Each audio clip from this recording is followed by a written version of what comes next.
thought I'd take some time to make sure that we're all on the same page in how to use Google Docs as a collaborative tool.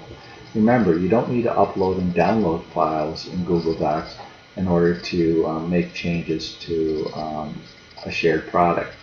Simply creating a file and then giving others permission to edit enables people to make changes to the text, changes to the file, without having to worry about reconciling different file versions and the like. What I thought I'd do is show you a very simple demonstration of different ways in which you can share your Google Doc with others and not have to worry about reconciling different versions. So the first thing I did is I created a new doc. I'm going to give it a name. I might call it Week 3's assignment. And I click OK. Put my text in my field. Just a bunch of junk right there. They're all URLs, but basically I'm just putting in content. Format it like I would any other document, and so on. Now it's time for me to enable other people to edit on the document. Remember, multiple people can edit on a Google Doc simultaneously, and again, nothing needs to be uploaded or downloaded. Once the original file is created, anyone could work on it that you give appropriate permissions. So to give permissions to others, what I'll do is go to the right-hand corner and click on Share. Sharing dialog pops up. Now there's a couple different ways you can do sharing. You can enter in the name and email address of someone else who has a Google account and they can edit, or you can just give them commenting permissions or viewing permissions. Editing is important, that way they can contribute to the document. So what I'm going to do is enter my wife's Gmail account. Give her a note. This is the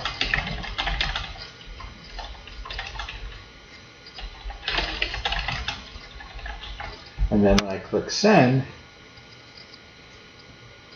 she now has permissions to work on this document.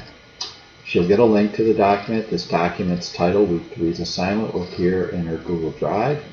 All she has to do is open the file, edit, and then continue on. Google will even save changes to the document almost in real time. Now there's even an easier way of doing that, and this kind of leverages the fact that there are so many documents online that chances are very, very unlikely that someone's going to stumble across your particular document and want to edit it. In the universe of internet content, your one specific file for this one specific class probably won't ever be found by anyone unless they have a specific URL. Here's what you do. You click on Share, and then you click on Advanced. What it will do is list the names of the people who have access to this document. You can see I have access under my private Gmail account. There's my ownership account. There's Elaine, my wife's account. She can edit the document. And under who has access, it says specific people can access. What I can do is change that. And then what I could do is click on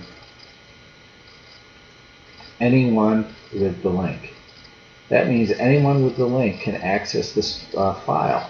That means I would copy a link, share it with those with whom I want to collaborate, and then send that link to them by email.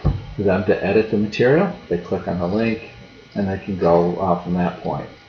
I want to give access edit, and what this will allow people to do is make changes rather than just view. And then I click on Save. Notice how at the top of the sharing dialog, there's a window that says Link to Share allows editing.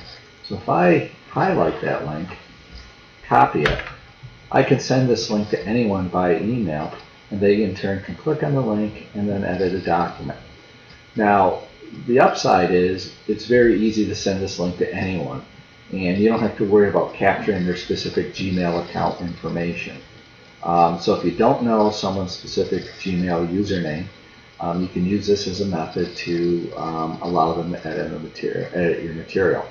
The downside is that it is possible for someone who stumbles across this document and happens to have the specific URL that allows them to edit, that they can change your content. Me, I don't tend to worry about it for short one-off assignments of this nature. So if I gave the document permissions, anyone who has the link can edit.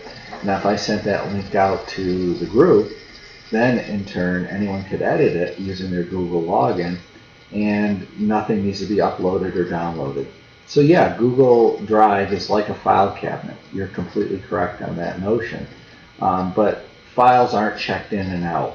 Instead, you need to think about it in terms of like a piece of paper on top of a table.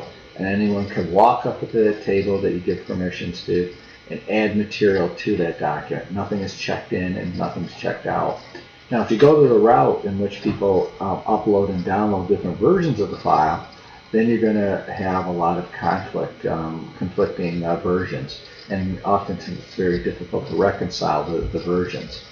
By providing link to edit access, whether by username or whether by URL, what you're doing is ensuring people are all working on the same file. That's pretty important. What I'll do is send you guys this specific link to this test file, and I just copied it. Click on done, and then you can give it a try yourself. And hopefully this might make this week's assignment a little more simpler for you.